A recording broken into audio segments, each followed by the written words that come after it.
សូមស្វាគមន៍មកកាន់ថងមាស Flash You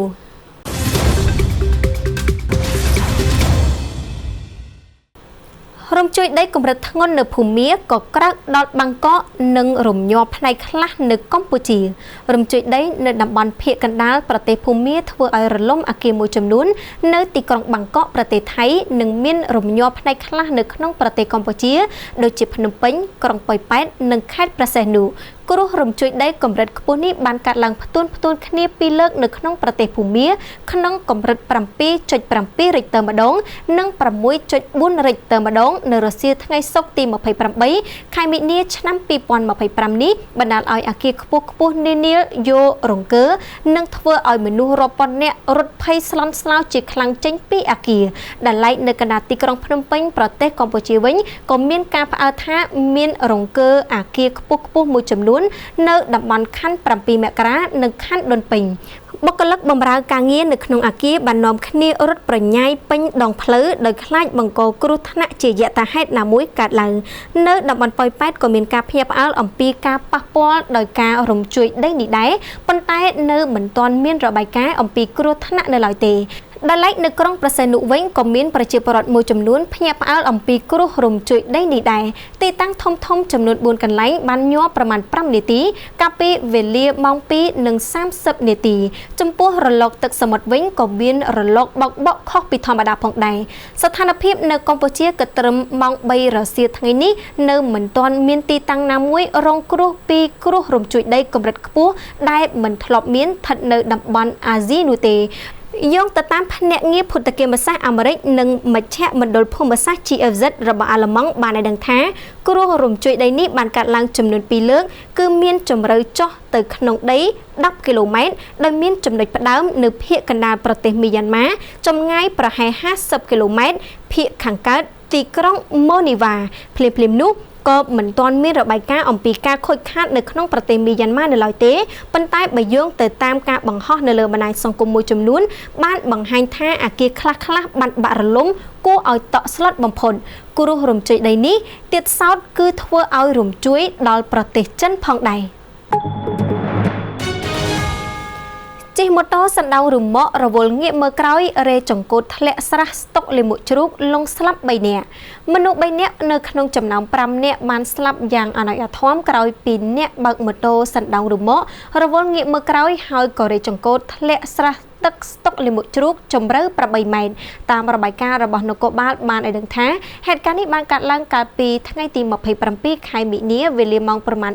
3:30 នាទីរសៀលនៅលើផ្លូវក្បែរកសិដ្ឋានចិញ្ចឹមជ្រូកស្ថិតនៅក្នុងភូមិជ្រោយចង្ហាឃុំម៉ងរាវស្រុកត្បូងឃ្មុំខេត្តត្បូងឃ្មុំតាមដំណើររឿងនៅវេលាខាងលើជនរងគ្រោះបានបើកម៉ូតូសណ្ដោងរមកត្រឡប់មកពីដឹកសាំងដាក់ឲ្យមួយដឹកជនរងគ្រោះ3នាក់ដែលជិះនៅលើរមកហើយមានឪពុកអ្នកបើកបររមកជិះម៉ូតូតាមពីក្រោយលុះដល់ចំណុចខាងលើអ្នកបើកបររមកបានងាកមើលក្រោយក៏រេចង្កូតធ្លាក់ចូលទៅក្នុងស្រះទឹកស្តុកលាមកជ្រូករបស់កសិដ្ឋានចិញ្ចឹមជ្រូកនោះតែម្ដងដែលមានទំហំទទឹង30ម៉ែត្របណ្ដោយ80ម៉ែត្រនិងជម្រៅ8ម៉ែត្របណ្ដាលឲ្យលង់នៅក្នុងទឹកលាមកជ្រូកស្លាប់3នាក់ភ្លាមបន្ទាប់ពីទទួលបានព័ត៌មានតាក់ទងទៅនឹងករណីនេះកម្លាំងនគរបាលនិងអាជ្ញាធរមូលដ្ឋានបានចុះទៅដល់កន្លែងកើតហេតុនិងពិនិត្យសពជនរងគ្រោះរួចរាល់បានសន្និដ្ឋានថាជនរងគ្រោះពិតជាបានលង់ទឹកលាមកជ្រូកស្លាប់ពិតប្រាកដមែនមិនមានជាប់ពាក់ព័ន្ធទៅនឹងបទល្មើសព្រហ្មទណ្ឌឡើយនិងបានប្រកល់សព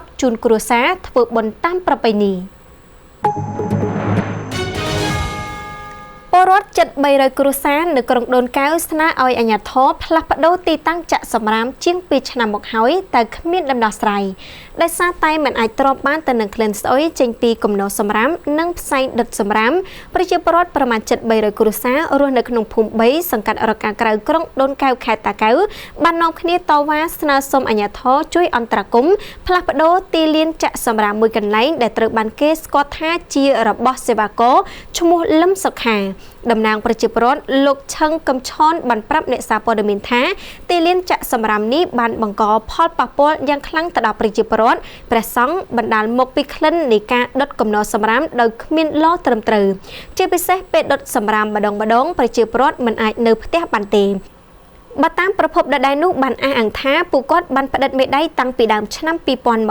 កម្លេះដើម្បីស្នើសុំទៅអាជ្ញាធរក្រុងតែរហូតមកទល់នឹងពេលនេះជាង2ឆ្នាំមកហើយនៅតែគ្មានដំណោះស្រាយចំពោះករណីនេះលោកកនអាណាន់អភិបាលក្រុងដូនកែវបានប្រាប់អ្នកសារព័ត៌មាននៅព្រឹកថ្ងៃទី28ខែមិនិនានេះថាករណីនេះលោកបានស្នើសុំទៅក្រសួងពាក់ព័ន្ធដើម្បីផ្លាស់ប្ដូរទីតាំងហើយតែមិនទាន់រកទីតាំងថ្មីបានប្រជាពលរដ្ឋទទូចស្នើឲ្យអាជ្ញាធរក្រុងជាពិសេសឯកឧត្តមវីសំណាងអភិបាលខេត្តតាកែវជួយអន្តរាគមន៍ផ្លាស់ប្ដូរទីតាំងចាក់សម្រាប់នេះចេញពីព្រោះពួកគាត់ទទួលរងផលប៉ះពាល់ជាច្រើនឆ្នាំមកហើយដីឡូឯកជននៅផ្សារចម្ពោះវ័នត្រូវបានតុលាការសម្រេចឲ្យអាជីវករ100តូបបង់លុយទៅម្ចាស់ដីវិញតូបលក់ដូរនៅលើដីឯកជនចំនួន100តូបត្រូវបានតំណាងតុលាការនិងអាជ្ញាធរចុះអនុវត្តដីកាចាត់ចែងបណ្ដោះអាសន្នដោយម្ចាស់តូបទាំងនោះបង្វិលប្រាក់ពីការបង់ទៅឲ្យតំណាង2នាក់មានឈ្មោះថាមិលប៉ែតនិងឈ្មោះហ៊ូឡុងហើយបង្វែរទៅបង់លុយឲ្យម្ចាស់ដីមានឈ្មោះហេងអ៊ុយហុកវិញការចុះអនុវត្តនេះបានធ្វើឡើងនៅថ្ងៃទី28ខែមិនិនាឆ្នាំ